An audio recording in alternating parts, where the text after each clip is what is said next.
Ya estamos, bienvenidos a Mesa Central por la pantalla del 13 en simultáneo con Tele 13 Radio, ya con nuestra mesa de análisis desplegada. Claudia Álamo está con nosotros. ¿Cómo estás, Claudia? ¿Qué tal? Muy buenos días. Buenos ¿Cómo días. están? Quique Mujica, ¿cómo está? Buenos días. ¿Qué tal? Muy buenos días. Una nota optimista en esta mañana de domingo. Si uno no es funcionario de gobierno, realmente no tiene ningún problema en comparación, ¿no? Puede despertar con una cierta sonrisa. O sea, digo, claro, no con la mandíbula apretada. No es por reírse de otra gente, pero realmente en el gobierno tienen problemas. Sí. Uno no tiene nada al lado de eso. Nada. Y esto está recién partiendo, creo. ¿Eh? Ya con la experiencia que uno tiene periodísticamente, todos estos casos tienden a empeorarse. ¿Eh? ¿Se han fijado? Sí, pues. Cuesta cerrarlo. Algo más va a salir. Algo va a salir, que alguien más sabía, que esta niña le contó a alguien que algo cayó. Hasta ahora las explicaciones de ciertos hitos, porque aquí lo más importante, lejos, es la acusación de violación. Acusación.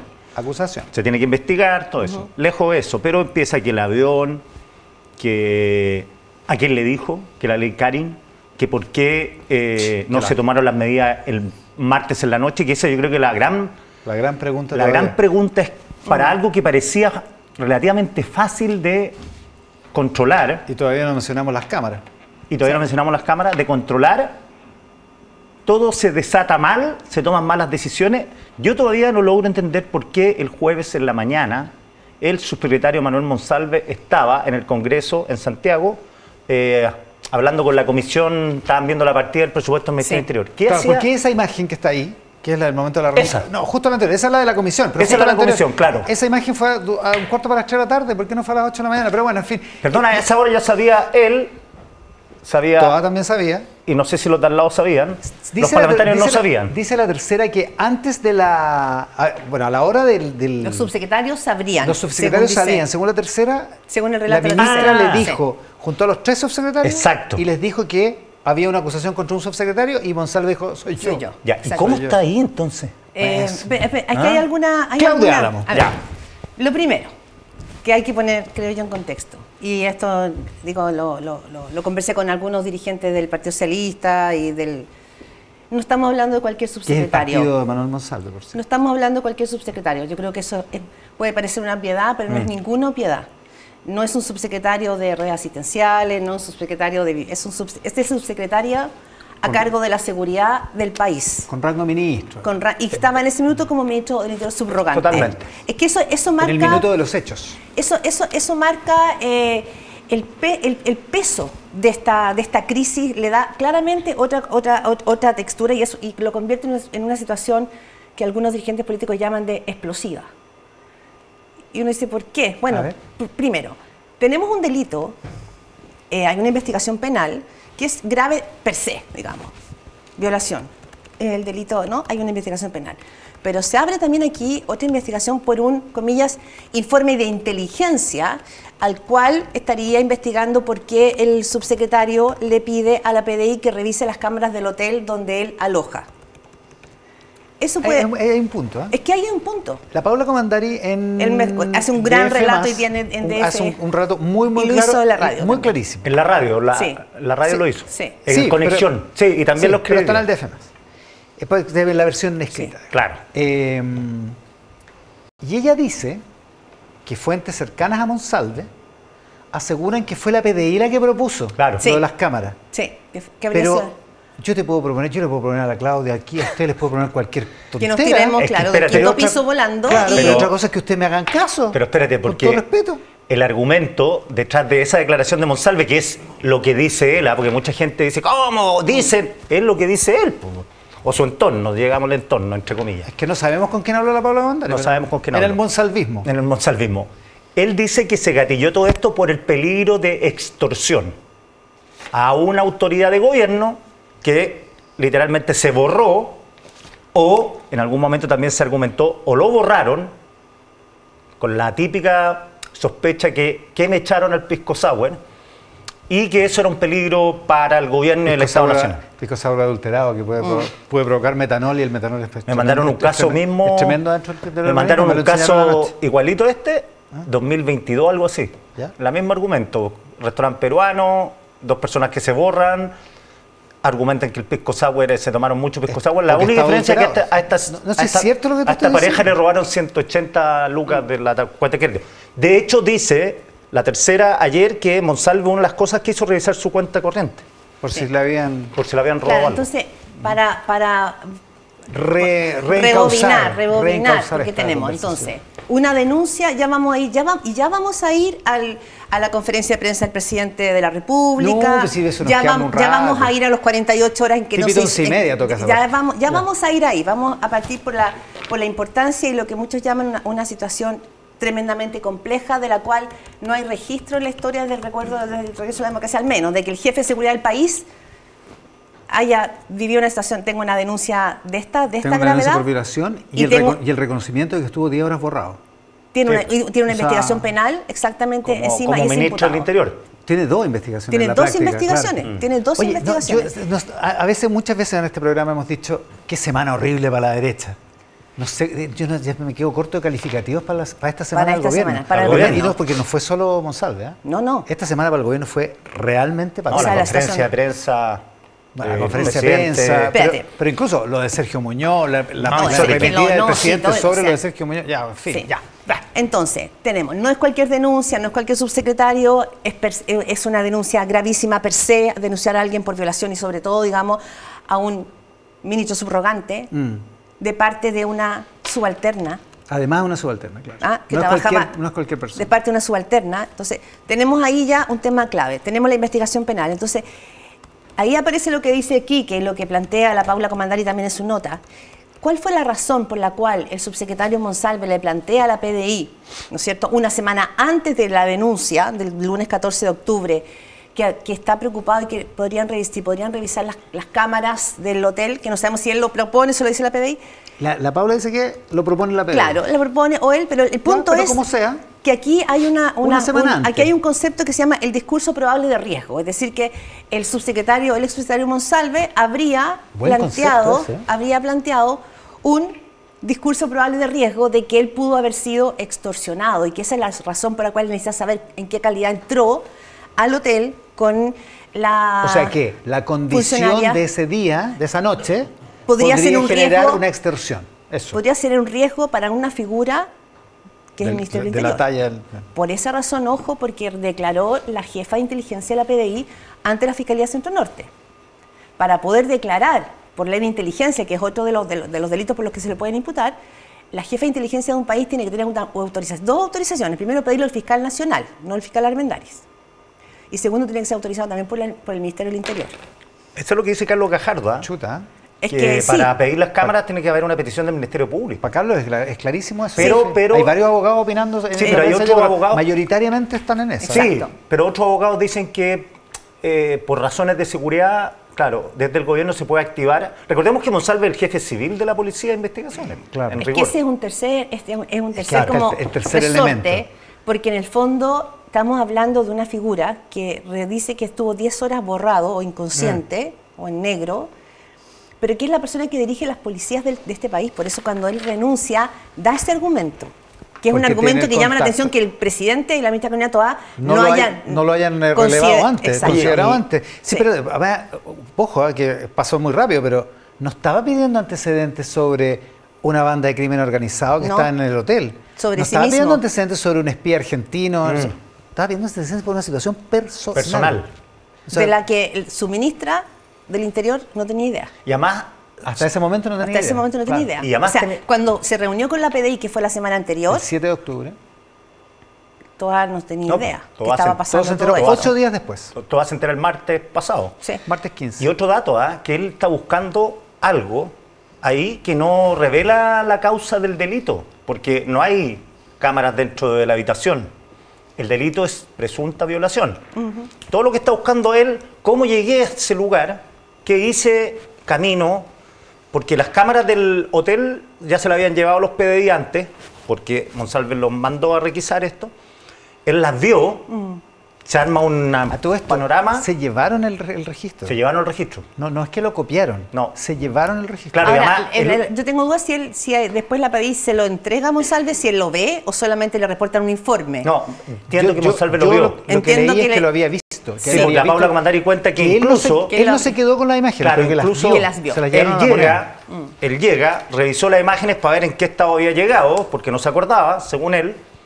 Dicen de su entorno que llega caminando bien, no trastabillando, como podría ser un tipo absolutamente alcoholizado o una mujer alcoholizada. Dicen que sube a la habitación, dicen después que baja al instante porque se da cuenta que no tiene la tarjeta para entrar a la pieza. ¿A quién no le ha pasado? Claro. Que hay sin tarjeta, o que la tarjeta no te funciona. Baja, la pide, se la dan, sube de nuevo y de ahí se borra. Y eso es todo lo que hay en el hotel.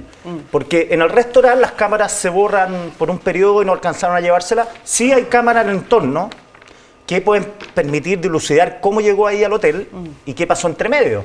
Pero aquí lo importante, que hasta ahora, aquí hay un delito de presunta violación, no hay nada más, no hay que alguien envenenó al subsecretario, alguien que le puso una trampa, algo en el restaurante, nada de eso. Pero es que, mira, ¿por qué pedir las cámaras? Aprovechando los conspirativos de mi WhatsApp colaborativo.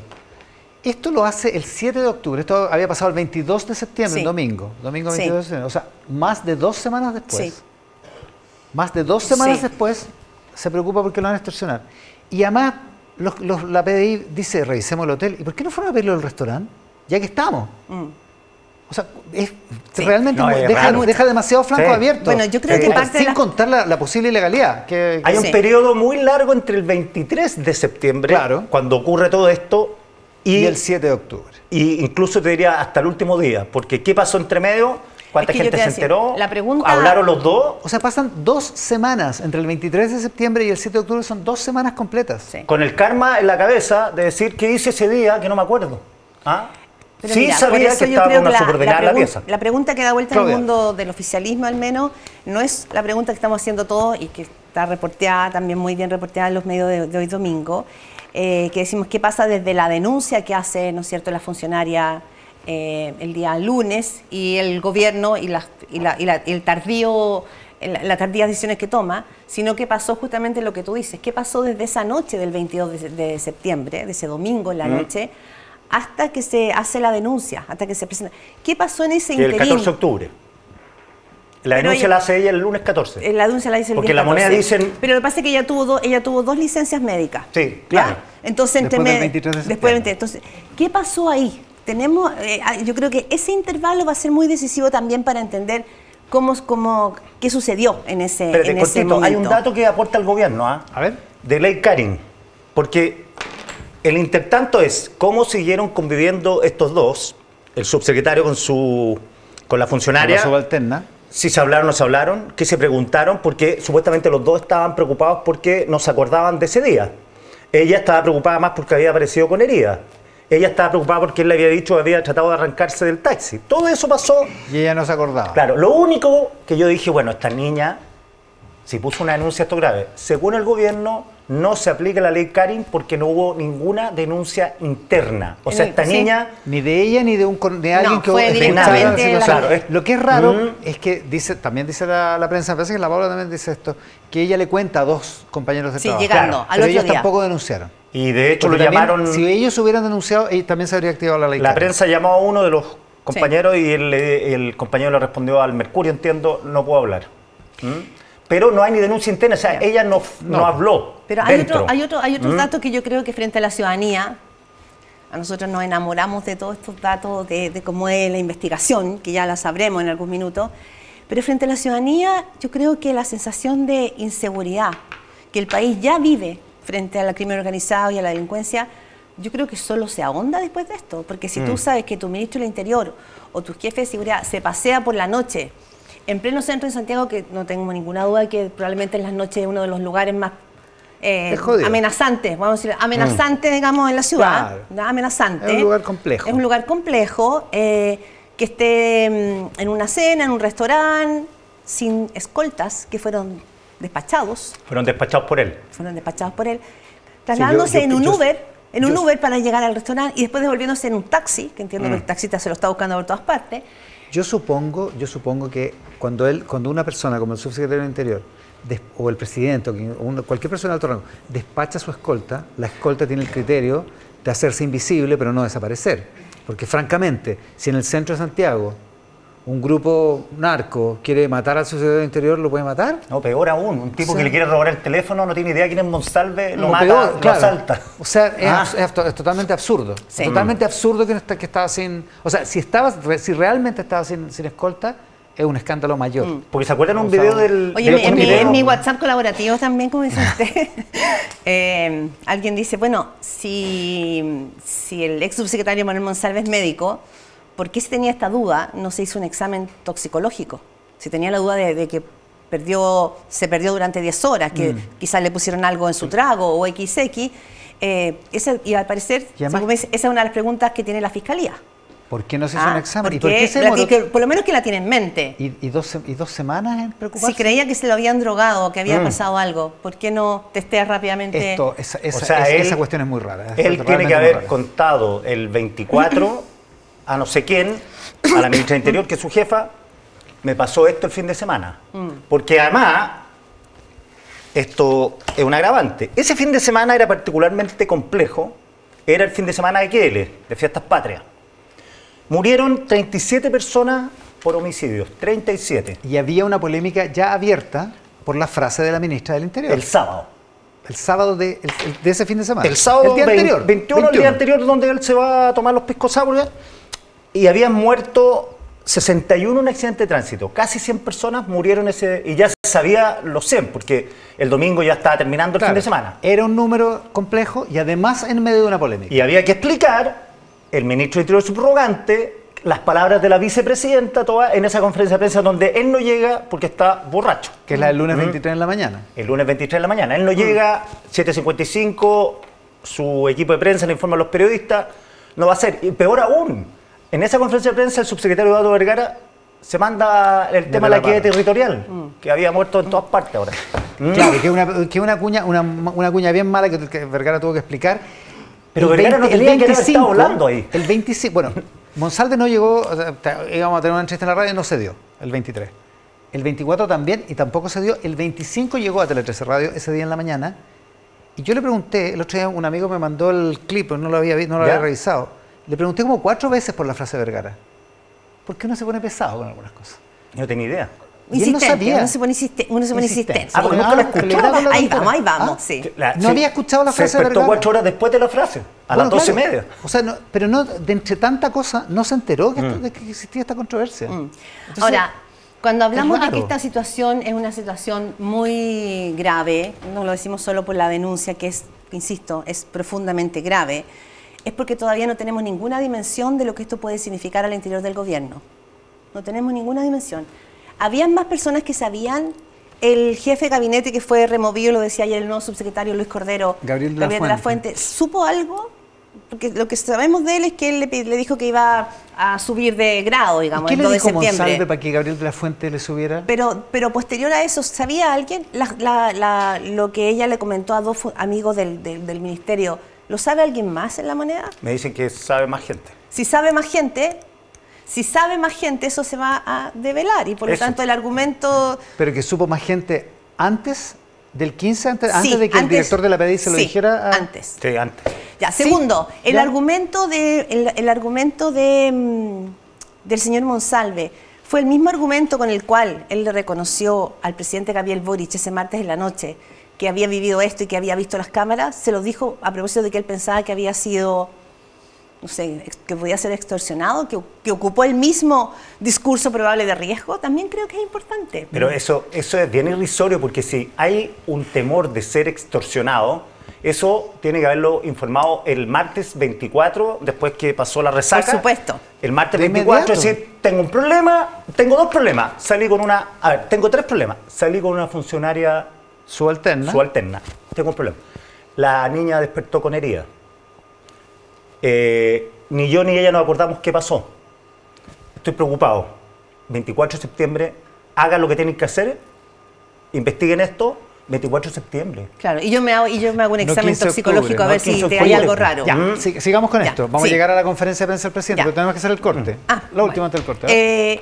No, que yo quiero poner de nuevo el acento de la complicación política más allá de la gravedad, porque en el fondo acá tenemos un jefe de la seguridad de nuestro país, el jefe de la seguridad de nuestro país que está siendo investigado, una investigación penal y que tenemos además una investigación con un informe de inteligencia. Yo creo que eso da la dimensión. Tenemos un problema mayor. Eso da la dimensión de lo que tenemos. Y que nuestra mesa de análisis con Claudia Álamo y con Quique Mujica. Ya, la otra parte del caso Monsalve es... el correlato de todo esto termina el jueves. Viernes. O sea, el viernes. El viernes, la conferencia de prensa. La conferencia de prensa del presidente.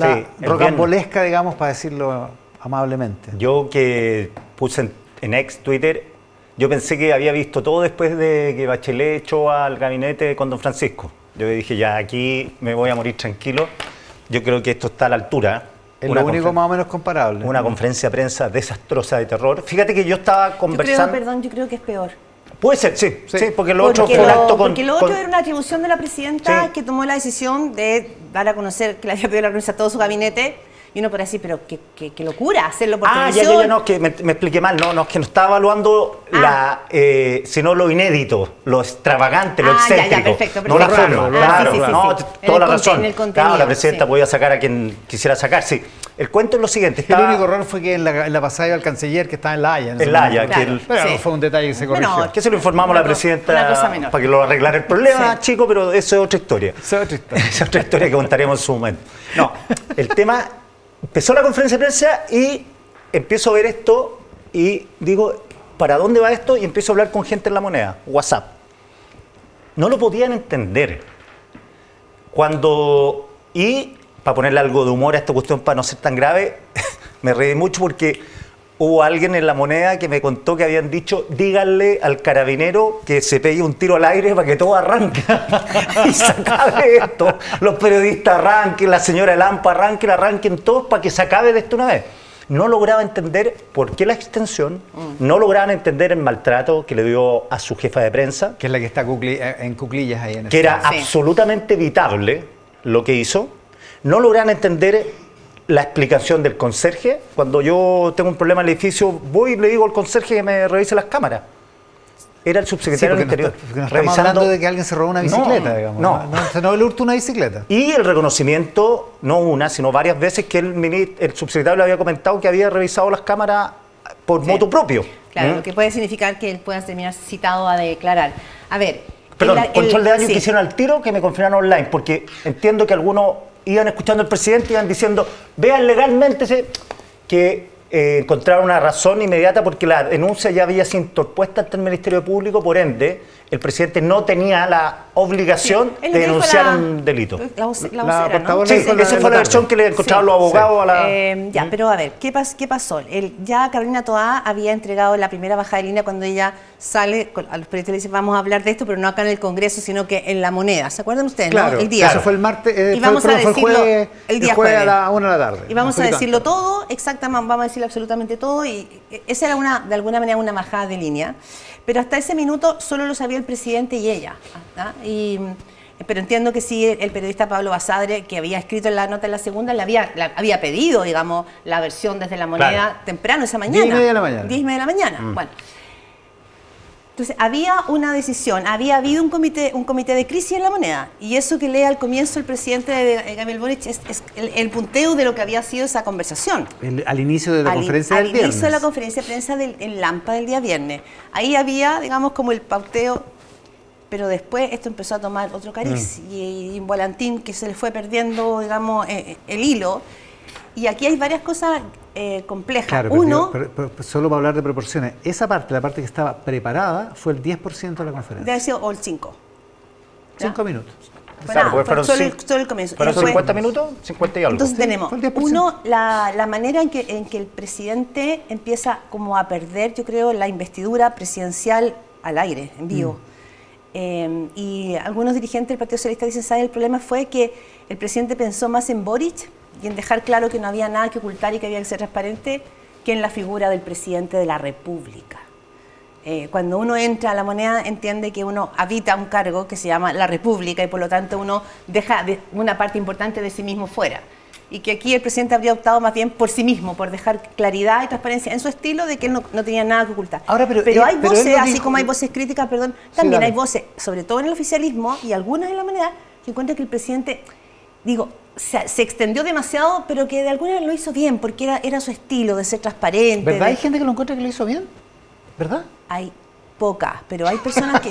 No entero, pero que estuvo bien, o sea, el ímpetu de querer dejarlo claro ante la ciudadanía. Es que te quiero decir una cosa, hay una parte, en la primera parte, en que va bien, en que más o menos se entiende el propósito. De hecho, él repite 2 o 3 veces que no quiere que haya dudas, que no quede ninguna duda, que se va a aclarar todo. Que ese era su estilo. Y eso yo creo que lo hace desde la presidencia, desde ser presidente. Sí. El problema es que como no había diseño para lo que estaba haciendo, como era improvisado, él no sabía lo que le iban a preguntar. Claro. Además, las preguntas fueron... La Karina Zúñiga preguntó 4 veces. Y todas las preguntas fueron más o menos lacerantes. O sea, ahí fue cuando apareció lo de las cámaras. ¿Por qué el presidente decidió exponerse? ¿Por qué el presidente decide poner el pecho en una situación de una situación gravísima, que en la cual un presidente de la República no debería responder? Segundo, o sea, no debería responder por el delito de un otro. Segundo, entregando información que puede ser muy compleja para el propio presidente de ahora en adelante. O sea, cuando él dice a mí, el señor Monsalve me dijo que él había revisado las cámaras. Puede ser complejo. Y segundo, porque el presidente además empieza como a perder la forma. Su jefe de prensa desesperada le trata de que suficiente. Pierde la paciencia. Pierde la paciencia. Todo él sabiendo que tiene todas las cámaras del país sobre sí mismo, no hay nada, o sea, era máxima transparencia, y después se baja del podio y se acerca a su jefa de prensa. Y nos vemos, yo no escucho el contenido, pero uno ve los gestos en la impostura del cuerpo y se da cuenta de que hay una situación un poquito violenta. Es un poquito violento la manera en que le habla a su jefa de comunicaciones, que lo que quiere es salvarlo. Entonces, el gobierno feminista pierde la forma en varios momentos. Con Manuel Monsalve y también el presidente, de alguna manera, creo yo que craquela o fragiliza su ímpetu feminista cuando tú tratas a una mujer así. Para todos los grupos que dicen que esto fue fenomenal... fenomenal nadie lo dice, pero a mí lo que me preocupa es que yo no encontraba a nadie, es que gente con poder lo piense, gente común y corriente puede ser. Pero gente con poder, que tiene cierto conocimiento, cómo se manejan las cosas, esto claramente es un bochorno. O sea, mira, la pregunta simple es, después de esa conferencia de prensa, ¿las cosas están mejor o peor para el gobierno? Peor. Listo. Se zanja la discusión, porque si hubiera estado mejor, los 50 minutos... ¿Resolvió las dudas? ¿Resolvió las dudas? No las resolvió. No resolvió las dudas. Y al gobierno lo hizo caer en un espiral de trabajo que no forzado, porque es un error no forzado esto. Y lo otro que hemos visto un silencio, esos silencios elocuentes, como se dice la frase, es como lugar común, pero es un silencio elocuente, que en realidad es un silencio incómodo de parte del oficialismo. Léase... Partido Socialista, que sacó una rápida declaración pública, quiero decirlo. El PS le dejó caer a Monsalve muy rápidamente ese mismo día. Yo pregunté al PS si tenían algún antecedente, a partir de lo que dices tú de la declaración dura, dije, algo pueden haber sabido. Pregunté, me dijeron que no. Que fue con la misma información que tenía la prensa. Se enteraron por el diario La Segunda. Exactamente. No sabían, no tenían ni idea. Buen golpe Pablo Basadre. Muy buen golpe Pablo Basadre. Ya que estamos. Espera, solo breve. Sí, a propósito del silencio elocuente, el silencio de Álvaro Elizalde, el único ministro socialista del partido del Comité Político. Y silencio de la ministra del Interior. Después de que habló ese día. Desde el jueves. Sí. Dicen que mañana va a tener un punto de prensa en la mañana. Había una molestia grande el día viernes, a cerrar la semana, en el socialismo democrático, porque algunos lo llaman descontrol, pero en realidad a mí la palabra que sonó en varias ocasiones fue desgobierno. Tuvieron la sensación de que era un gobierno que había perdido el control no solo de la agenda, sino que de sí mismo. Y que eso los tenía sumamente preocupados. Hay otra dimensión de esto. Espera, y yo por último, y había un dirigente, entiendo, que había reportado más bien del PC, que había dicho que no, por muchos de ellos no podían entender que el subsecretario del Interior viviera en un hotel. Esa era otra cosa que daba mucha vuelta, como que dirigentes políticos y parlamentarios se enteraron ahí de que el señor Monsalve vivía en un hotel, porque su departamento, su casa, la tiene en Viña y su familia está en el sur. Claro. Pero cuando era diputado se había comprado un departamento en Viña, entonces ahí tenía como su punto... Una casa. Una casita, porque él fue diputado en 3 ocasiones. Fue un diputado muy destacado en su minuto. Y atendiendo a todo lo que hemos sabido, no sé si tenía escolta permanente en el famoso hotel este. Sí, no sé. Pero tendría que haber tenido si el subsecretario... Bueno, pero si mandó la escolta para su casa y le hicieron caso. Pero no, es que eso yo realmente no lo puedo creer. Yo no lo creo. Es eso. O sea, si la PDI no lo aclara luego, por favor. Pero es un amateurismo que hay en la política chilena desde hace tiempo. O sea, el director de la PDI, me dice nuestro Pato Ojeda, nuestro editor, dice que se retiraron. Yo supongo que es un eufemismo. O sea, estoy tratando de hacerle un beneficio al país, digamos. Sí, para que la gente se haga una idea, cuando viene una autoridad de gobierno a Mesa Central, hay 4 o 5 radiopatrullas, motocicletas, hasta cuando viene la ministra de Interior, por ejemplo, el presidente, hay hasta un guanaco. Tienen un estándar, hay un estándar Monsalve, coincido con la Claudia, no es lo mismo que el subsecretario de redes asistenciales que puede ir al supermercado tranquilo. Con todo respeto al subsecretario de redes asistenciales. Sí, no, y que bien por él, de cualquiera, el tipo puede ir tranquilo, pero Monsalve no puede ir. La seguridad del país. Monsalve tiene que estar en permanente tensión, tensión. Claro. O sea, borrarse de la vida pública durante 4 años, aguantar y si quiere hacer otras cosas que la haga después. No invitar a su funcionaria dependiente al Costanera Center. El subsecretario del Costanera Center después paseándose por una plaza. Por un parque. Los domingos de Monsalve, porque eso también fue un domingo. Oye, hay otra dimensión, que es una dimensión que me da la impresión de que el gobierno no ha... Porque el gobierno tiene mucho argumento respecto de la legalidad o ilegalidad de las cosas. Sí, está muy preocupado del protocolo, está muy en el protocolo, no sé qué. Pero el gobierno, y me da la impresión de que el jueves eso era muy evidente. Yo no sé si han pasado 3 días, capaz a lo mejor ahora sí. El gobierno no veía el jueves el tema del privilegio. No lo veía. No veía que a cualquier persona que acusan de violación, nadie les da la oportunidad en su trabajo de ir a explicarle a su familia antes de que lo echen. En avión. En avión pagado, en avión institucional. El ministro Cordero ayer, el subsecretario Cordero, perdón, dijo que esto se había hecho de acuerdo al protocolo porque el subsecretario del Interior tiene estas determinadas, pero el subsecretario estaba haciendo una cosa totalmente personal, ordenado por el presidente de la República. Eso es un privilegio, y esa dimensión del privilegio es una cuestión que hasta el jueves, por lo menos en el gobierno, realmente eran incapaces de ver. Sí, es complejo, por lo que es muy bueno el punto, Iván, porque así como en algún minuto se ha hablado en otros gobiernos del quiebre en la línea de flotación de un gobierno que tiene que ver con tu relato, con tus banderas, con el sentido más profundo de por qué tú estás ahí, uno de esos tiene que ver con ser un gobierno feminista, con una mirada de género, y otro con que tú eres distinto. Los privilegios no corren. Se acabaron los privilegios. Se acaban los privilegios. Entonces yo creo que ahí hay otra herida muy potente. Entonces, ¿en qué estaba pensando el presidente? Porque digamos las cosas como son. El presidente y Monsalve se reunieron solos la noche del martes. Sí. Y entre ellos dos, pero el superior es el presidente, por lo tanto la decisión es del presidente, deciden que Monsalve se va al día siguiente. No, es que insólito. A la casa, a su casa. Y toma el avión. Ándate en avión. Es que mira, yo pensaba, podría incluso haber hecho esto, pero esto es una elucubración, ¿ya? O sea, bueno, si tú te enteras de una situación como esta, tú le puedes pedir la renuncia y dices, ¿sabe qué? Usted, como está a cargo además de las policías, que son las que lo tienen que investigar a usted ahora, usted no puede seguir un minuto más en su cargo. Pero no lo vamos a dar a conocer hoy día, pero usted me deja firmado aquí, en un papel, que usted renuncia, porque yo necesito tener esto acreditado, que usted ya renunció, y vaya a su casa, se toma un bus, viaja toda la noche, no aparezca ninguna actividad pública. Y después usted, desde una plaza, desde allá, o de vuelta, no sé, en cualquier esquina, usted dice, punto de vista, he renunciado el día de la noche, y el gobierno se queda mudo hasta que él le avisa a su familia, que es una razón atendible. Entonces, pero no a nivel gubernamental, de que todo el Estado espere eso. Y entonces la duda es, ¿qué es lo que cambió? ¿Qué es lo que cambió entre el martes y el jueves? Lo único que es evidente que cambió es Pablo Basadre. Es Pablo Basadre, literalmente. Es periodista de la segunda. Porque el señor Monsalve estaba hablando ahí, explayándose, y los periodistas... La explicación es muy pueril. Te dicen, no, es que tenía que estar en la subcomisión de presupuesto, porque cuando no va con el subsecretario, los parlamentarios te rechazan el presupuesto. Sí, ese es el argumento que el gobierno lo está repitiendo en varias... Pero, oye, es muy pueril. Yo he sido jefe y me han pasado denuncias de acoso sexual, nunca violación ni agresión. Acoso. Lo primero es separar a la persona de la actividad que está haciendo para investigar. Es subsecretario del Interior. Lo mandan en avión. Ahora, además, preocupados por la seguridad del mismo subsecretario que anda curado solo en el centro en la noche. No, que como es subsecretario tiene que irse en avión porque hay que protegerlo. Sí.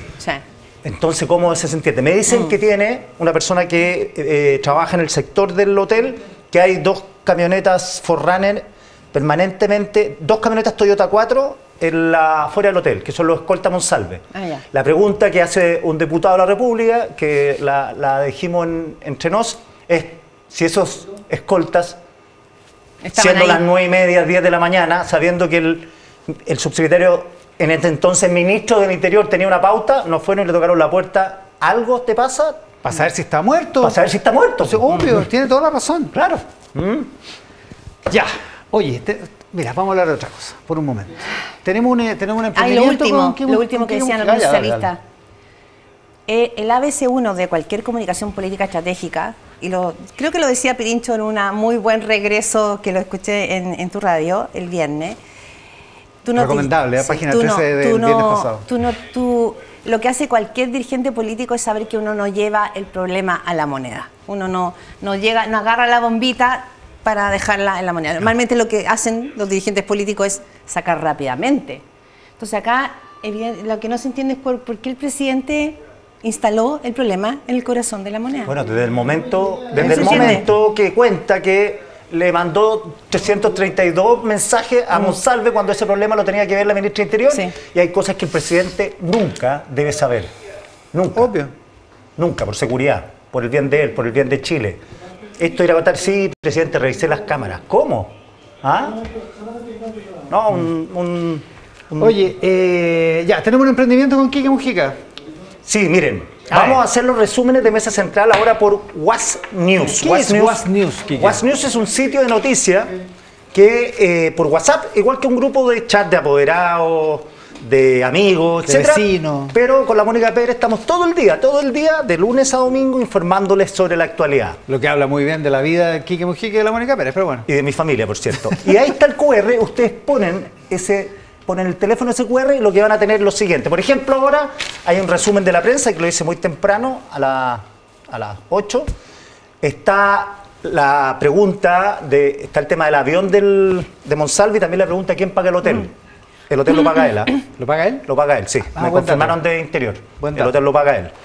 Hay una cronología que hizo la Mónica, que se levantó a las 5 de la mañana, yo creo, hizo el pan y después hizo esto.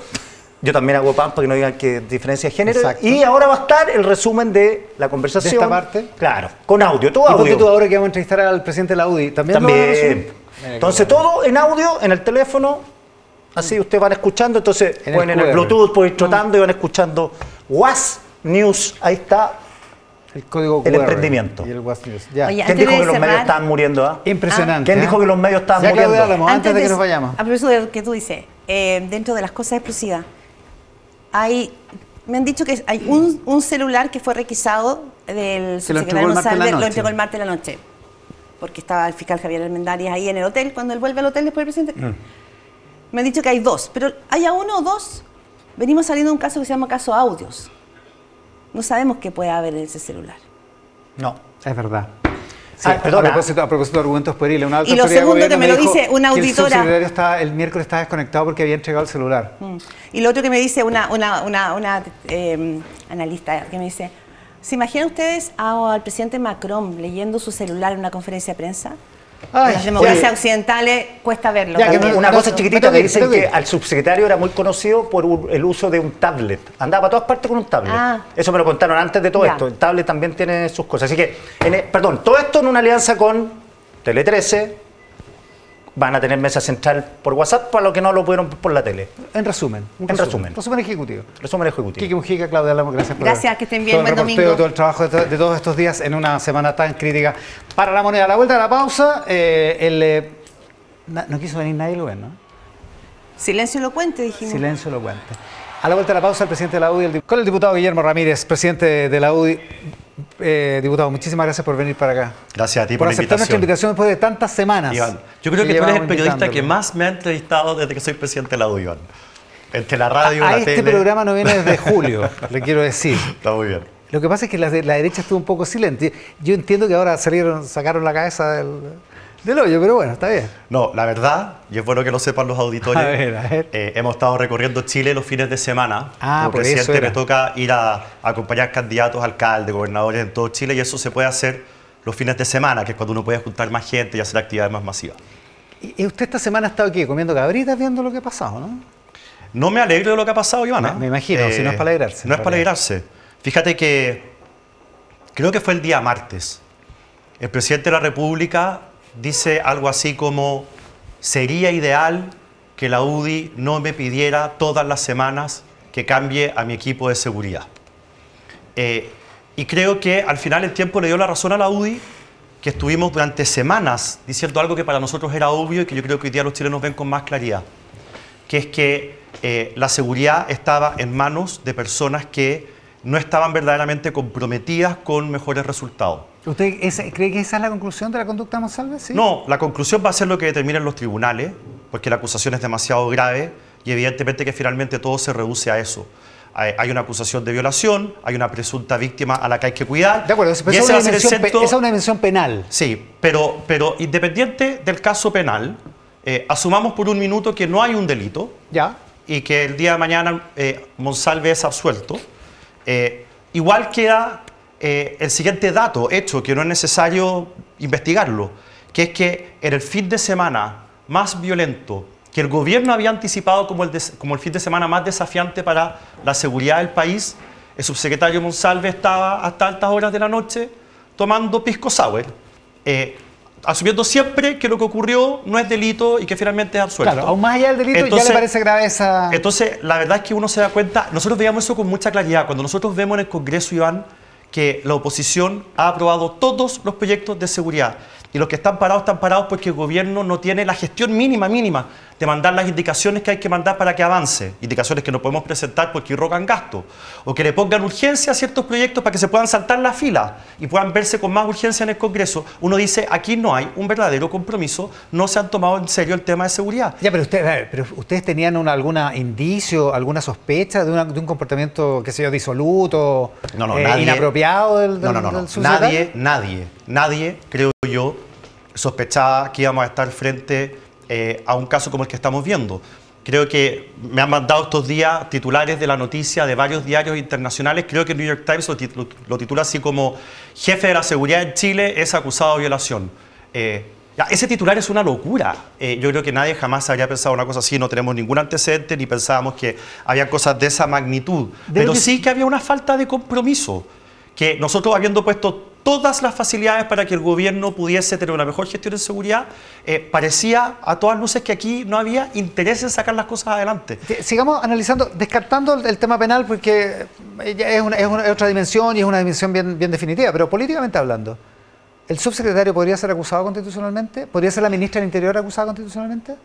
El subsecretario Monsalve no puede ser acusado constitucionalmente porque la Constitución lo prohíbe. Es una Constitución para los ministros, que son, por así decirlo, los jefes políticos de los ministerios. Los subsecretarios son, por así decirlo, los jefes de servicio administrativo. Sí. Por lo tanto, ellos no tienen un juicio que es político. Así que lo de Monsalve está descartado por razones de texto legal. Exacto. En el caso de la ministra Toá, lo que han acordado hasta ahora las bancadas de oposición en la Cámara de Diputados es que vamos a tener una comisión investigadora y que vamos a tener una sesión especial. Los parlamentarios le han pedido a la presidenta de la Cámara de Diputados, la diputada Carol Cariola, que interrumpa esta semana distrital para tener una sesión especial y que vayan las ministras Orellana y la ministra Toá a contestar las preguntas que tenemos. Iván, hay veces que la gente se olvida de esto, pero la Constitución le da dos grandes atribuciones al Senado. Dice usted, está para legislar y para hacer nombramientos. Y a la Cámara de Diputados la Constitución también le entrega dos grandes atribuciones, que son, usted está para legislar y para fiscalizar los actos del gobierno. La Constitución a nosotros nos entrega una facultad que al mismo tiempo es un deber que no tiene el Senado y que no tiene ninguna otra institución, más que la Cámara de Diputados, y creo que es importante que el gobierno se la tome en serio y que cuando tengamos esta sesión especial vayan los ministros a contestar las preguntas, porque es parte de la pega que nosotros tenemos que hacer. Sesión especial y comisión especial investigadora. Así es. Eso por de pronto. No descarta acusación, en todo caso.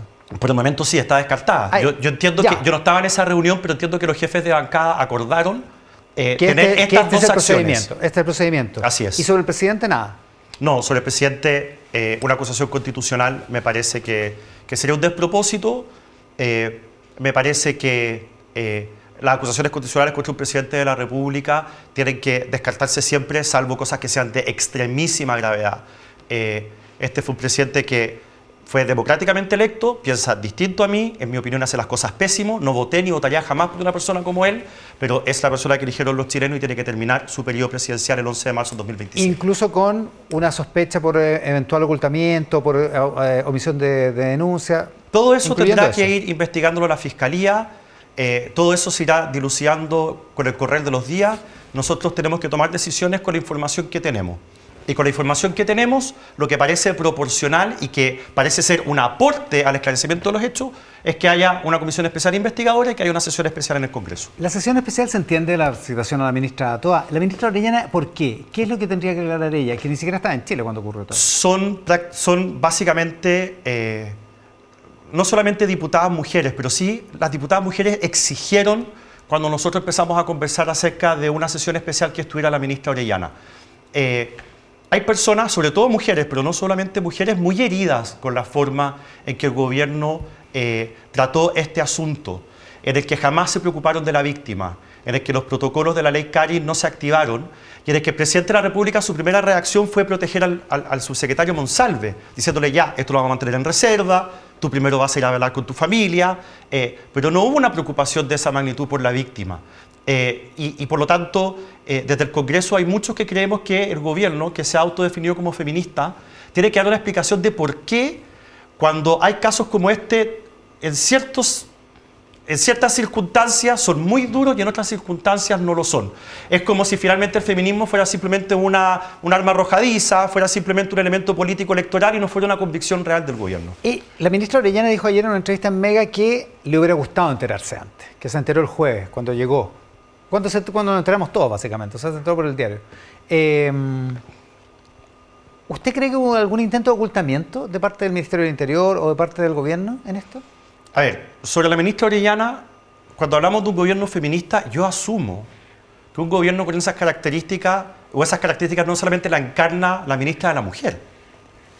Yo asumo que si estamos hablando de un gobierno que es feminista, hay un sello, supongo, que el presidente quiere imprimirle a su gobierno y que es una mirada que comparten todos sus ministros y sus principales autoridades. Por lo tanto, decir que no se tomaron las providencias para proteger a la víctima porque la ministra Orellana no estaba en Chile, honestamente me parece un no argumento. Me parece que eso significa al final restringir que el ámbito de lo femenino o de la protección a la mujer está solamente en el Ministerio de la Mujer. La explicación y creo que el gobierno... Perdón, pero creo que el gobierno no se refería a eso cuando se refería de que este era un gobierno feminista. La explicación de que no se aplicó el protocolo de la ley Karin porque no hubo denuncia interna, digamos, de este asunto, ¿le parece suficiente? No, porque según entiendo, la presunta víctima no volvió al trabajo, no podían sino preguntarse por qué, porque antes de la denuncia del 14 de octubre, según ha trascendido, el subsecretario Monsalve ya le había pedido a la PDI que revisara las cámaras. O sea, acá había personas que entendían que algo estaba ocurriendo antes de la denuncia. Entonces el argumento de que no se hizo nada porque no había denuncia me parece de verdad un argumento débil. Y me parece que han habido en esta discusión argumentos que son francamente falsos y son una tomadura de pelo para la ciudadanía. Cuando la ministra Vallejo dice el viernes de que en el plan original del gobierno estaba que el subsecretario Monsalve renunciara el día jueves a las 2 de la tarde. O sea, eso francamente es tomar por tonto a los chilenos. El subsecretario Monsalve ese día estaba defendiendo el presupuesto del ministerio en la Comisión Mixta de Presupuesto, en el Congreso de Santiago. Tenía citada para las 4 de la tarde, o agendada para las 4 de la tarde, una reunión por el tema de infraestructura crítica. Una persona que se sabe que va a renunciar a las 2 de la tarde está en su oficina preparando lo que va a decir. Está agarrando sus cosas para llevárselas, está haciéndole un traspaso al sucesor o a la persona que lo va a subrogar. Nada de eso estaba ocurriendo. Entonces, francamente, el gobierno ha tratado de salir al paso con afirmaciones como esas que son derechamente falsas y esa improvisación se ha notado. Desde el gobierno dicen que era importante que el subsecretario estuviera en esa subcomisión mixta de presupuesto porque cuando los parlamentarios se dan cuenta que no está el subsecretario y que no está la persona la autoridad que está encargada de defender el presupuesto, tienden a rechazarlo y que por eso era importante para no perder tiempo. Yo estuve hasta hace un par de meses, cuando asumí la presidencia de la UDI, estuve más de 6 años en la Comisión de Hacienda. Eso es falso. Y aunque fuese verdadero, entiendo que estaba la ministra Toa. No estaba ella y sus 3 subsecretarios. No, entonces, si está la ministra Toa, que es la máxima autoridad, nadie le va a rechazar el presupuesto porque no está presente uno de los subsecretarios. Eso es de verdad. Una cosa es, yo entiendo, las vocerías a veces tienen que maximizar, ampliar lo favorable y tratar de minimizar lo desfavorable. Yo entiendo que eso es así. Y es humano y está bien, es parte de las reglas de la política. Pero decir cosas derechamente falsas, tomar por tonto a los chilenos ya es otra cosa. Ese tipo de argumentos son completamente ridículos. Y la verdad es que finalmente lo que hacen es hundir al gobierno porque los chilenos se dan cuenta de que eso es absolutamente falso. ¿Su conclusión es que el gobierno estaba protegiendo a Monsalve? Bueno, no hay otra conclusión. Ayer yo leía, ayer en la noche, es decir, hoy día en la mañana, yo leía el editorial del Mercurio en el que, o en la A3 quizás no era la editorial, era la Semana Política, no lo sé, para no equivocarme, pero parece ser que el gobierno, o no es ridículo ni tirado las mechas, perdón por la expresión, pensar que el gobierno quería mantener esto oculto hasta después de las elecciones. Que esto podía afectar gravemente al final el rendimiento de sus candidatos. Porque justamente lo que ocurre es que la principal preocupación hoy día de los chilenos es la seguridad. Y las autoridades locales tienen mucho que decir respecto de la seguridad. Entonces, cuando se destapa una situación como esta, es evidente pensar que esto puede tener efectos electorales adversos para el gobierno. ¿Y sabes qué, ¿Usted Iván? cree que sí, que va a tener efectos electorales adversos? Yo creo que los puede tener. El domingo veremos, nunca vamos a tener cuenta factual, pero vamos a ver. Ya. Ahora, Iván, toda la improvisación de este gobierno, el punto de prensa del presidente Boric el viernes, luego el de Camila Vallejo, todas las contradicciones que han habido entre las autoridades durante la semana, esto de que la ministra Orellana dice que ella no sabía, la ministra Vallejo dice que esto lo tomaron a espaldas de ella, estas decisiones, hacen suponer de que aquí no había un diseño. En otras palabras, hace suponer de que no estaban pensando ejecutar el plan de comunicar esto. Esto se destapó antes de tiempo y el gobierno tuvo que improvisar. Y esa improvisación está a la vista de todos. Aquí nadie podría afirmar otra cosa que es que el gobierno estuvo improvisando el jueves y viernes. ¿Con qué conclusión se queda después del punto de prensa del presidente el viernes? Que improvisó, que hay una descoordinación brutal al interior del gobierno, que algo que yo he venido diciendo hace mucho tiempo, Iván, que lo más importante para este gobierno ha sido siempre cómo quedan ellos comunicacionalmente. Siempre les ha importado más la imagen que termina proyectando el gobierno cuando se presentan desafíos o problemas que resolver el problema mismo. Creo que en esta misma entrevista lo dije respecto, por ejemplo, a los cortes de luz. Estaban más preocupados de decir, nosotros rayar una línea, hacer una línea en la arena y decir, acá estamos nosotros con los ciudadanos, allá está en él, pegarle en él, pero no hacer nada por resolver el problema. Y finalmente salir comunicacionalmente indemne. Tengo la impresión de que aquí a nadie le importó la víctima, de que aquí a nadie le importó hacer lo correcto, activar los protocolos. Nadie le pidió inmediatamente la renuncia al subsecretario Monsalve. El presidente Boric no le dijo, hasta donde yo sé, al subsecretario Monsalve, oye, esas imágenes que tú tienes en tu poder, llévaselas al Ministerio Público. O sea, nadie hizo lo correcto. La única preocupación era cómo hacemos para que esto nos pegue lo menos posible. Y creo que en una situación de emergencia el presidente Boric estimó que él, con su experiencia y su porte, era la persona indicada para salir a hablar y tratar de contener esto lo más posible. Lamentablemente, cuando todo es imagen, todo es comunicación y el gobierno no se preocupa de los temas de fondo, que es lo que nosotros venimos diciendo hace meses respecto al tema de seguridad, que es puro fuego artificial, es pura comunicación, son puras lindas palabras, no hacen nada. Finalmente creo que esta semana, con el punto de prensa del presidente Boric, esa visión que tenemos nosotros como actual gobierno le quedó meridianamente clara a los chilenos. ¿Usted comparte el juicio de los que piensan que se dañó la institución presidencial el viernes? Yo creo que sí, porque el presidente actuó con una imprudencia gigantesca. Creo que el presidente Boric, y estoy seguro, y creo que todos los chilenos compartirían, que cuando él supo de esta acusación, debería haber pedido inmediatamente la renuncia al subsecretario, porque no se trata de cualquier autoridad, es la persona encargada de la seguridad en Chile, no se trata de cualquier víctima, es una persona, es una funcionaria, es una subalterna del subsecretario, y no se trata de cualquier delito, se trata de un delito que es gravísimo. ¿Qué más tenía que pasar?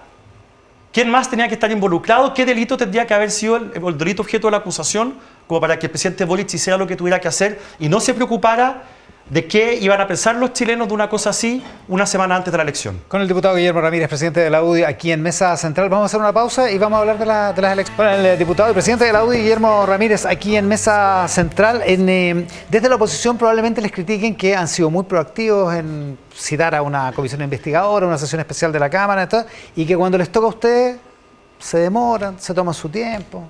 Eso no es verdad.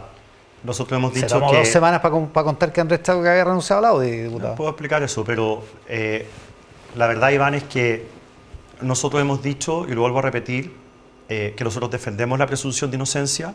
Lo digo sabiendo que si el día de mañana alguien me acusa a mí de algo falso, yo no voy a tener la misma gentileza por parte de la izquierda. Pero yo lo digo, nosotros defendemos la presunción de inocencia. No hemos anunciado acusaciones constitucionales de ningún tipo. Nadie, hasta donde yo sé, ha afirmado que aquí estamos en presencia de un violador o las tesis no se fueron a parar afuera de la casa del ex subsecretario Monsalve. Todo muy distinto a cuando el asunto es al revés. Entonces, la verdad es que para que la izquierda nos haga esa crítica es bueno que primero se miren a sí mismos y vean cómo ellos han reaccionado en otros casos de mucho menos envergadura y que han sido mucho más despiadados con nosotros para sacar provecho político. Creo que nosotros hemos portado con una decencia que ha estado a la altura del cargo que cada uno de nosotros tiene. Hablemos de las elecciones. Pablo Longueira no es militante de la UDI, ¿cierto? Hace años. Así es, hace 9 o 10 años. Pero el fundador de la UDI es como... Sí. Fue a Concepción ayer. Sí. O sea, el fin de semana. No fue a apoyar a la candidata a la UDI, precisamente. Fue a apoyar a otro candidato y dijo en una entrevista con la radio Bio Bio de Concepción, está citada en el Mercurio de hoy, la UDI no es el partido que yo formé. Fui convocado a crear un partido de derecha comprometido con el mundo de la pobreza y ese partido para mí ya no existe. Lo que nos convocó a toda una generación durante 30 años de servir al país, eso ya no existe. Eso. Y al tiempo que estaba apoyando a James Argo, que es el candidato republicano. ¿Qué le parece que una persona que es del ADN de la UDI, más allá de su militancia, esté en esa posición? Bueno, la UDI es un partido que está pasando por un momento difícil. Que yo esté aquí hoy, en circunstancias absolutamente imprevistas, son una prueba de que la UDI ha pasado por momentos complejos. Yo estoy aquí de forma interina porque el presidente de la UDI, democráticamente electo al interior del partido, tomó la decisión de renunciar. Y la UDI, que es un partido que defiende la libertad, que tiene vocación popular, la UDI que es de inspiración cristiana, la UDI que existe para tratar de generar las condiciones en la vía nacional para que todos y cada uno puedan lograr su mayor realización espiritual y material posible, para que cada uno pueda realizarse y llegar tan lejos como su talento y su esfuerzo se lo permita. Para eso existe la UDI. Ese partido hoy día no está logrando transmitir estas ideas con claridad. Estamos en un momento difícil. ¿Se equivoca Longueira en que ese partido que usted describe es más o menos el mismo partido que él formó? Yo lo quiero decir de otra manera. Yo sé que mi pega y la misión que yo tengo como presidente de la UDI es retomar ese espíritu fundacional que tiene una mística que era muy potente y recuperar la nitidez en el mensaje de qué es lo que defiende la UDI y cuál es el país que sueña la UDI. Ese mensaje, esa visión, tenemos que transmitirla con nitidez, como se hacía en el pasado y hoy día no se hace. Entonces, yo puedo compartir el hecho de que la UDI está en un momento difícil, en una crisis, y yo creo que estamos a tiempo de recuperar ese proyecto político. Estamos muy a tiempo de recuperar ese proyecto político. ¿Ese momento difícil, diputado, va a tener un correlato el próximo domingo? El domingo en la noche, cuando estamos contando los votos, o el lunes en la mañana, cuando sepamos bien la votación de concejales. Le va a ir mal a la UDI, parece, ¿no? Yo tengo la esperanza de que no nos va a ir mal.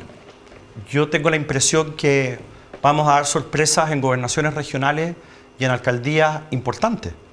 Que vamos a ganar gobernaciones regionales, hay que recordarle a los chilenos la UDI, ¿no? Chile Vamos. La UDI. ¿Ya? De las 16 regiones de Chile hay solo una en manos de la oposición, las otras 15 están en manos del oficialismo. Yo le aseguro que la UDI va a tener varias que mostrar. Y vamos a tener municipios nuevos que nunca habíamos tenido, algunos en zonas muy populares, que nos van a permitir desde ahí volver a darle empuje a este proyecto político que creo que Chile lo necesita más que nunca, Iván. Pero partido a partido, republicanos les va a pasar por encima. Bueno, eso lo veremos. Acuérdate que... Bueno, hay que verlo el domingo, o sea, hay que contar los votos. Hay que verlo el domingo. Acuérdate que aquí son 4 elecciones simultáneas y yo tengo la impresión de que a nivel de gobernadores y alcaldes vamos a tener un buen resultado. A propósito de gobernadores y alcaldes, bueno, en Concepción ustedes tienen una candidata que... Así es, Valentina Pavés. Y los republicanos tienen a James Argo. Así es. Que cuenta con el apoyo de Longueira, como acabamos de ver. Bueno, pero usted mismo lo mencionó hace 10 años que es independiente y tiene derecho a apoyar a quien quiera. Él puede hacer lo que quiera, por supuesto. Pero la candidata oficial de Todo Chile Vamos, la candidata que Evelyn Matei fue a apoyar es Valentina Pavés. ¿Y cómo le va a ir? Vamos a ver el domingo.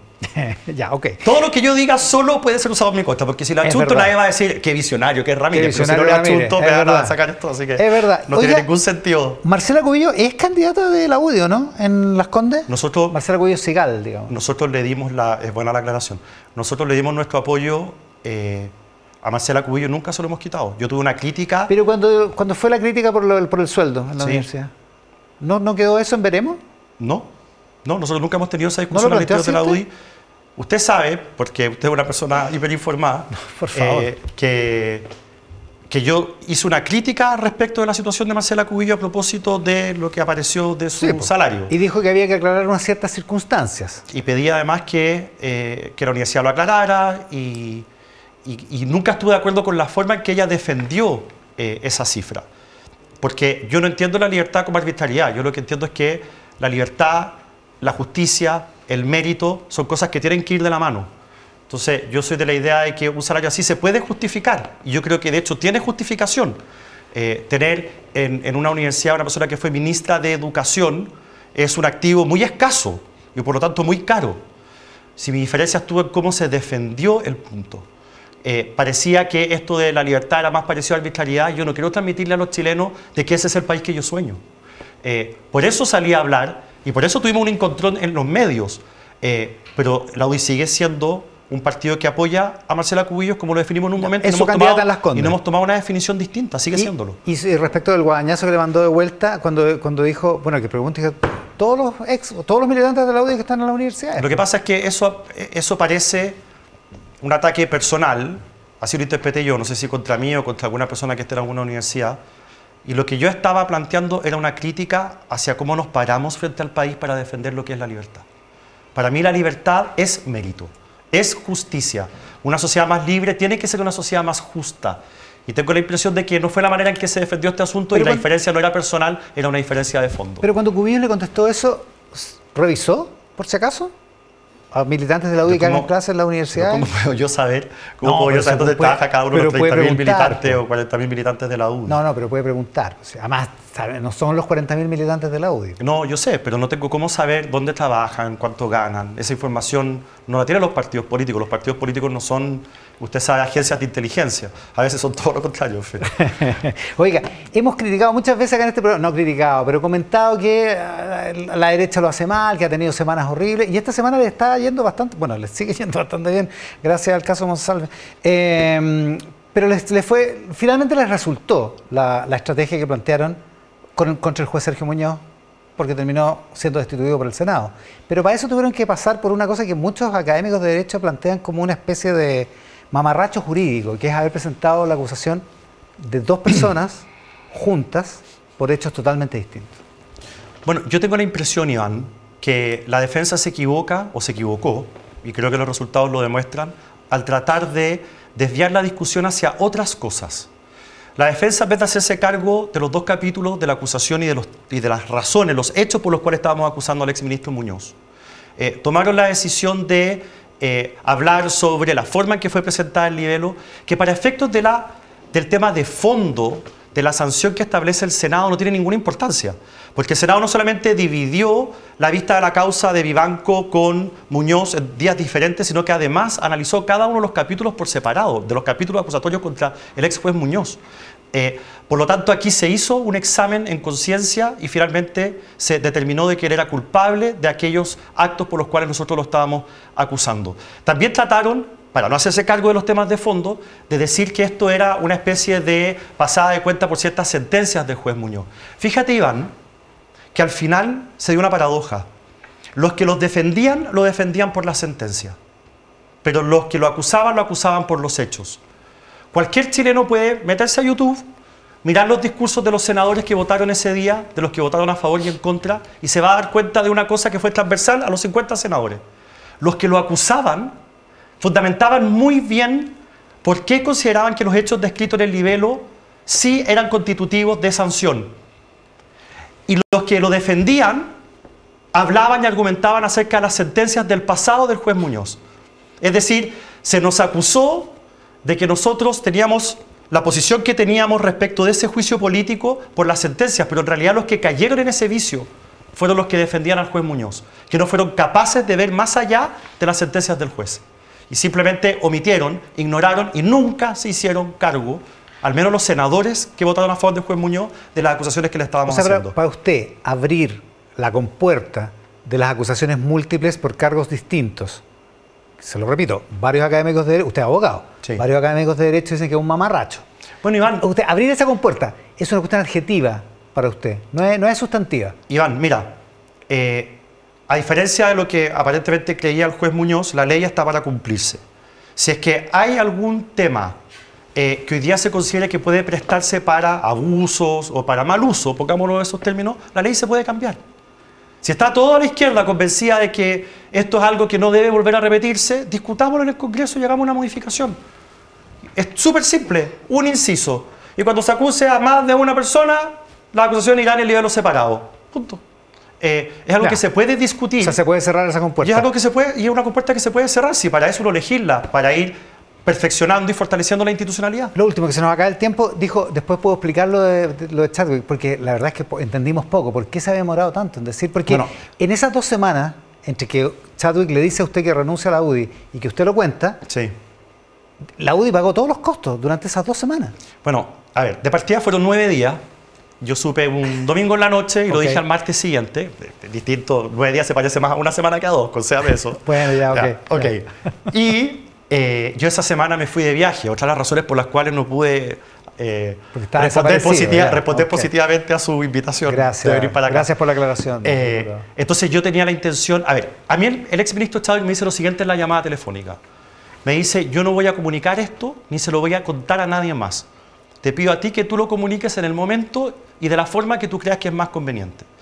Yo pensaba que la forma más conveniente de comunicarlo, la más transparente, la que generaba menos suspicacia, era en un punto de prensa con todos los medios de comunicación y tomarme el tiempo de responder a todas las dudas. No quería hacerlo en la entrevista con un medio, no quería hacerlo a través de redes sociales para que se generaran todo tipo de especulaciones, en fin. Creo que lo que estoy diciendo a algunas personas les podrá parecer razonable. Me fui de viaje a Estados Unidos y el lunes de la semana, 8 días después, yo iba a comunicar este hecho en un punto de prensa en la UDI, que tenemos todos los lunes en la mañana punto de prensa. Pero surgió una reunión urgente con el CERVEL, tuvimos que irnos para allá y se suspendió el punto de prensa. Y luego el martes, que era el día que revisamos la contestación de la acusación contra la ministra Toá, en una pausa a las 4 de la tarde, la pausa que tuvimos todo el día en esa comisión, salí al Pensador, que es el lugar donde están todos los periodistas en la Cámara de Diputados, y comuniqué esto. La verdad es que no tuve oportunidad de hacerlo antes de la forma en que lo quería hacer. Y los periodistas en ese punto de prensa, Iván, tuvieron la oportunidad de hacer preguntas. Preguntaron, hubo 6, 7, 8 preguntas, las contesté todas, pregunté alguna otra pregunta, alguna otra duda, no había más dudas y di por terminado el punto de prensa y no hubo especulaciones, no hubo ningún tipo de acusación de que esto hubiera sido poco transparente o de alguna manera indebida. Diputado, muchas gracias por la gentileza. Gracias por fin venir acá al programa. Nos vemos la próxima semana. Con el diputado Guillermo Ramírez, presidente de la UDI, esta mañana acá en Metros, el rector de la Universidad Católica, Ignacio Sánchez. Rector, muchísimas gracias por la gentileza de estar acá. Buenas tardes, Iván. Gracias por esta invitación. ¿Está terminando su tercer periodo como rector? ¿Ya no podía ir a la reelección o usted decidió que ya era suficiente? Nosotros no tenemos límite de postulación a reelecciones, podría haber sido, pero me pareció hace más de un año que era bueno siempre que las instituciones se renueven los equipos, llegue nueva gente con nuevas ideas y yo voy a seguir trabajando en la universidad. Entonces estos cargos son más de servicio que otra cosa. Y me parecía que 15 años para la institución, para uno mismo, era bueno ya dar paso a otros liderazgos. Oiga, y a propósito, ¿es el momento de una mujer ya?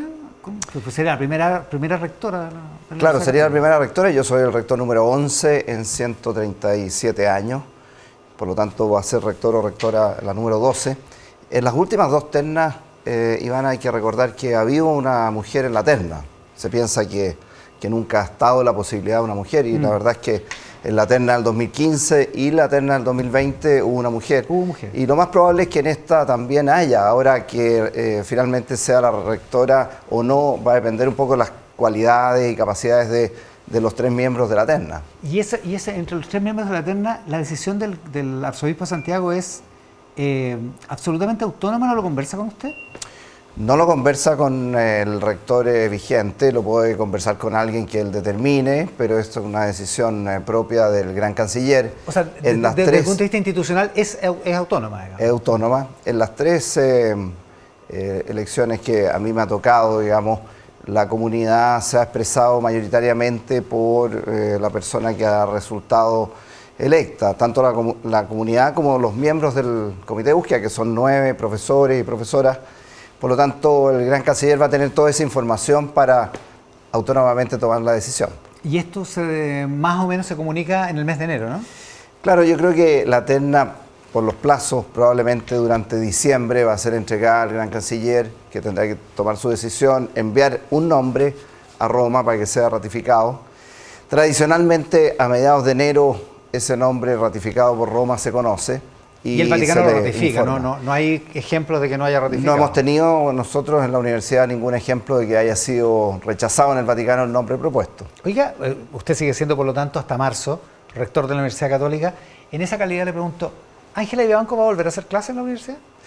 Miren, nosotros lo primero que hicimos cuando se le abrió este cuaderno de remoción y esta situación en la Corte Suprema fue que le dijimos que era prudente suspender sus actividades docentes. Y ella, por supuesto, lo aceptó. Y en este momento ya cuando... No de muy buena gana parece que lo aceptó, ¿no?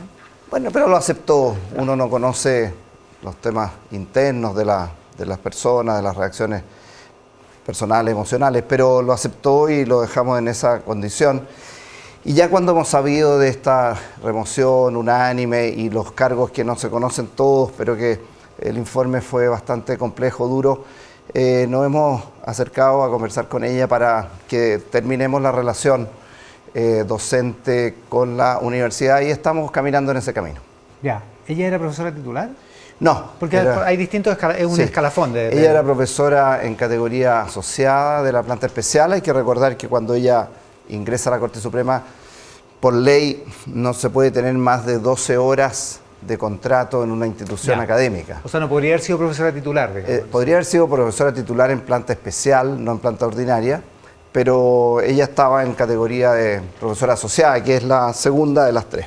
Ya. Pero la decisión es que esa relación se termine y para allá avanzan. Para allá vamos caminando y vamos conversando con ella y con sus asesores. Esta semana se cumplieron 5 años del estallido social. A usted le tocó ahí en el epicentro, la Casa Central está, su oficina está ahí a muy poquitas cuadras de la Plaza Baquedano. 5 años después, ¿qué fue el estallido social, piensa usted?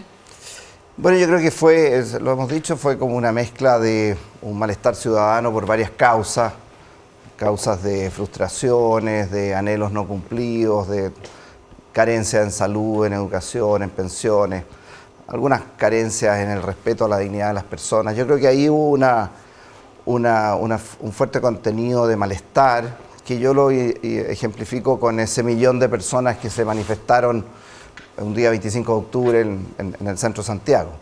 Eso por una parte, pero claramente por otra parte bastante reacción violenta, delincuencia, la quema del metro, la quema de los supermercados, los asaltos, la quema de las iglesias, digamos, la violencia callejera que durante varios meses nos inundó. Eso claramente fue hecho por grupos minoritarios, pero que confundieron toda la situación. Hubo ahí falta de definición de condena de distintos grupos a esa violencia. También nos complicamos con la represión que significó esa violencia, la falta de apoyo a las policías para controlar esa violencia. Y yo creo que todo eso a 5 años se ve bastante nítido, que puede haber habido un malestar legítimo de expresión, pero una utilización de violencia inaceptable que hay que condenar, que la condenamos y que hay que condenarla hoy día. Y de alguna manera hubo que modificar la relación con los estudiantes, porque muchos de esos estudiantes estaban protestando adentro de los campos universitarios y afuera de ellos. Yo usted sabe que yo estudié en la Universidad Católica, claro que era la época de Pinochet, así que eran distintas las cosas, pero igual la rectoría no era muy proclive a conversar con los estudiantes. Usted, en cambio, sostuvo diálogo. ¿Ese diálogo implicó modular la relación con los estudiantes, ser más permisivo eventualmente con los estudiantes? No, yo creo que el diálogo que nosotros tuvimos fue en dos miradas. Primero, en que cuando se manifestaran lo hicieran de la manera pacífica, que evitaran toda situación de violencia alrededor de los campos, pero también en las marchas que ellos participaban. También hicimos lo posible porque se mantuviera la actividad académica. Ahí comenzamos con mucha actividad semipresencial. Recordemos que hoy día hacer actividades online es bastante común, pero antes de la pandemia nosotros ya en vista del estallido estábamos trabajando con muchos profesores y estudiantes para transformar actividades online las que no pudieran ser presenciales, porque no había metro, porque los campos estaban cerrados. Era imposible llegar al campo de la Casa Central, era imposible exacto, llegar. O a San Joaquín. Ahora, tuvimos mucho contacto con la dirigencia estudiantil, porque teníamos manifestaciones en las puertas de San Joaquín, muy cerca de Casa Central, y también tuvimos mucha conversación con quienes pacíficamente se manifestaban. Por ahí se viralizó fotografías mías conversando con estudiantes que estaban sentados en la calzada, conversando en una calzada muy pacífica que estaba cerrada hace muchas horas. Y me alegro mucho haberlo hecho y lo sigo planteando de la siguiente manera. Cuando hay estudiantes de nuestra universidad que estudian antropología, Iván, que tienen cuarto año de antropología, que cuando yo salgo a ver los daños de la Casa Central, que todos los días revisaba por rotura de vidrios, por rayados, me llaman para conversar y les pregunto qué estudian, antropología, y estamos sin saber entender este movimiento social y empezamos a conversar y claro, me siento con ellos en una calzada que estaba cerrada hacía muchísimas horas y que había niños, había gente de distintas edades conversando con ellos. Yo pienso que eso es acercarse a los estudiantes y tratar de comprender qué sienten los estudiantes. Si yo me pongo en el caso de un estudiante de 22, 23 años que lleva 4 años estudiando antropología para saber un poco la comprensión del hombre y de repente ve un movimiento social tan fuerte que no lo logra entender y que por eso que está tratando de compartir con la gente en la calle, creo que cuando a uno lo llaman como rector, la obligación que tiene es escucharlos, tratar de conversar con ellos. Sus críticos se tomaron mal esa foto y creían que usted estaba poco más o menos que apoyando la protesta. Claro, algunos pensaban que había una barricada ahí o quizás qué. Sí. ¿Qué piensa de esos críticos? Yo pienso que muchas veces cuando uno ve una imagen transforma o transfiere lo que uno tiene en la cabeza y trata de ver esa imagen con lo que uno tiene. Digamos. Claro, es la proyección de que si uno piensa que todo es protesta, que todo es violencia y uno ve una foto piensa que eso está en el marco de una violencia. A mí, yo entiendo que hayan confusiones, lo que me hubiera gustado es que esos críticos hubieran preguntado antes de tomar conclusiones, pero eso es muy humano, tratar de proyectar lo que uno tiene adentro y transportarlo al otro. ¿Usted se siente orgulloso de eso? El viernes entrevisté al rector de la Diego Portales, al rector Carlos Peña, que dice que parte de esta situación nueva tiene que ver con que también en las universidades lo que conocíamos como la disciplina, incluso lo que conocíamos como los roles entre el estudiantado y los académicos, ha tendido a confundirse. Y que esa confusión provoca un efecto que es devastador para la cultura, pero también para las universidades, propiamente tal. Claro, habría que preguntarle al rector Peña si es que eso lo extrapola o lo proyecta en su propia institución, pero no es la realidad de la nuestra. Nuestra institución... No está hablando de la Católica todo esto, él está hablando en general del por eso que habría que ver hacia qué institución se refiere. La nuestra tiene en forma permanente hace cerca de 90 años una federación de estudiantes legítimamente electa. De hecho, ahora en esta semana viene la segunda vuelta de las dos alternativas. ¿Consiguieron el quórum? Sí, o sea, están a punto de y esperan conseguirlo en esta segunda vuelta. Segundo, desde que asumí la rectoría en el 2010 he tenido una relación muy fluida, muy directa con los estudiantes.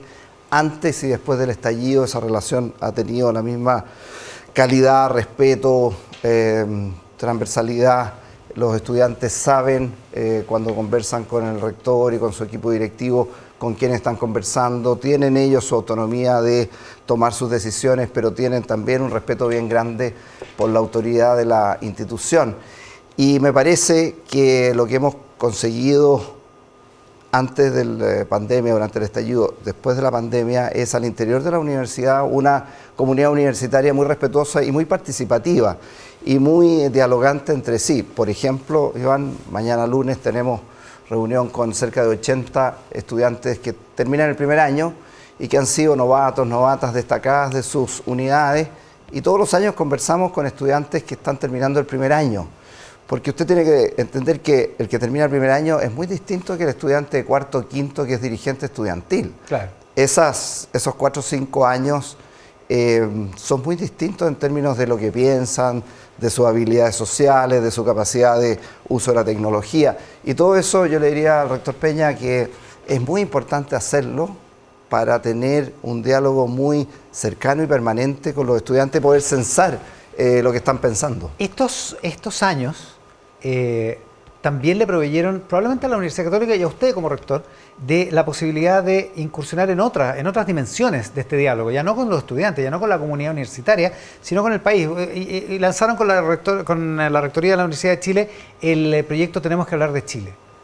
¿En qué quedó ese proyecto? ¿Qué ganó la universidad y qué ganó Chile con esa Bueno, el Tenemos que hablar de Chile surge un día 22 de octubre, en pleno estallido, cuando nos juntamos cerca de 1000 personas en el Campus San Joaquín, que por primera vez se abrían las puertas después de esos 2 o 3 días en que estuvo todo Santiago muy cerrado. Y la idea era tener presentaciones, llamamos varios expertos y dejamos un espacio para conversar en grupo. Y ahí nos dimos cuenta de que costó mucho que los grupos volvieran, y los grupos volvían diciendo tenemos que seguir conversando, y ahí nos dimos cuenta que esas 1000 personas en grupos de 10, lo único que querían era conversar. Y ahí hablamos con Ignacio Irarrázaval y dijimos, organicemos un gran conversatorio a nivel nacional, invitamos a la Universidad de Chile para hacerlo lo más amplio posible. Vino la pandemia, lo hicimos a través de metodologías online, que fue más complejo, pero permitió que gente del norte, del sur, gente que estaba en reclusión, gente que estaba en distintas partes pudiera conversar y encontrarse en un encuentro de los diferentes. Evaluamos informes. Acuérdese usted que fue el primer informe que la Convención Constituyente recibió, el informe del Tenemos que hablar de Chile. Le entregamos a los miembros de la segunda convención. Y hoy día, después de todos esos informes que también lo presentamos al Parlamento, al Gobierno, hoy día estamos en pleno desarrollo del Encuentro por Chile, que es ahora en noviembre. Se ha estado conversando a través de encuestas, se ha estado conversando a través de reuniones con distintos integrantes a través de online. Y ese Encuentro por Chile, que va a ser inaugurado por el Presidente de la República en Santiago, y también algunas actividades en regiones, lo que busca es poner a conversar todo un día a muchas personas de distintas situaciones, empresarios, trabajadores, estudiantes, miembros de distintas instituciones, para poder ver qué es lo que estamos pensando hacer Chile del futuro, qué es lo que estamos soñando, y lo que se busca es desde el 2025 entregarle un reporte, un informe a los candidatos presidenciales para decirle, mire, este trabajo de levantar propuestas y alternativas de solución a nuestros grandes problemas, esto es lo que piensa la ciudadanía en este número, por encuestas, por encuentros personales, y que puede ser muy interesante. Ya, o sea, el próximo año se va a levantar hacia ese nivel, digamos. Hacia ese nivel se le va a entregar a los candidatos en el segundo semestre, cuando ya conozcamos quiénes van a ser los candidatos que van a ir a las papeletas. Rector, hablemos del proyecto del FES, el que reemplaza al crédito con aval del Estado, el Fondo para la Educación Superior. Hay algunos que dicen que con este proyecto se va a sobreelitizar un determinado tipo de universidades. ¿Usted cree que eso puede pasar y que es de los que piensan que eso puede pasar y que esto puede afectar a la Universidad Católica en ese sentido? A ver, lo que yo he dicho muy brevemente, Iván, es que el proyecto aborda un tema que es muy importante abordar, que son las deudas estudiantiles, fundamentalmente el tema del CAE, sacar a la banca privada, resolver algunas deudas impagables, poder estimular a que los que estaban deudores en el último tiempo paguen, porque con tanta discusión del proyecto muchos dejaron de pagar, y eso es importante porque para el Estado esos fondos son muy importantes. Así que yo diría que hay que perfeccionar la propuesta de pago de los deudores anteriores. Ahora, el problema con eso es que se agrega otra situación, que es el financiamiento presente y futuro del sistema de educación superior, en donde hasta hoy día tenemos un 60% de estudiantes en gratuidad, de menores recursos, para nuestra institución 25%, Y tenemos los deciles entonces 7, 8, 9 y 10 que presentan un pago en el sentido del decil 10 y un copago del arancel referenciado en los deciles 7, 8 y 9. Y la propuesta, como usted bien sabe, es la suspensión de ese copago. Exacto. Esa suspensión del copago para muchas instituciones, no todas, pero para muchas instituciones y particularmente las de mayor capacidad, las mayor complejidad, las que están aportándole a Chile en su todo, no solamente en la formación de estudiantes, tendría un impacto económico muy severo, muy fuerte. ¿En el caso de la Católica ha hecho los números? Sí, claro. Claro, nosotros en términos generales tenemos un déficit de gratuidad cercano a los 8 o 10 mil millones al año, ¿ya? Hoy día, que lo sumamos con utilización del porcentaje del Fondo de Crédito Solidario, con ahorros internos, con redistribución de recursos. El déficit por gratuidad es 10.000, más o menos 10.000 millones al año. Entre 8 y 10 mil millones de pesos es lo que tenemos déficit hoy día comparado. ¿Ya? ¿Y por qué se produce ese déficit? Porque el Estado proporciona un porcentaje del arancel real a las instituciones y ese delta produce ese déficit. Ya. Ahora, si a nosotros nos suspendieran el copago del 7, 8 y 9, se nos suman 13.000 millones más de déficit a nuestra institución. ¿13.000 más? 13.000 más, lo que hace absolutamente imposible mantener la calidad. Finalmente, alguien diría, bueno, pero las instituciones pueden seguir funcionando, pero es que lo que pasa es que nuestra universidad ha liderado los rankings internacionales en los últimos 8 años, 1, 2 en Latinoamérica, ha liderado los proyectos de investigación, ha liderado la empleabilidad de nuestros estudiantes en Chile, en el extranjero. O sea, la Universidad Católica, la Universidad de Chile, otras universidades del país están aportándole a Chile, no solamente a su propia comunidad, valores muy importantes que tenemos que proteger.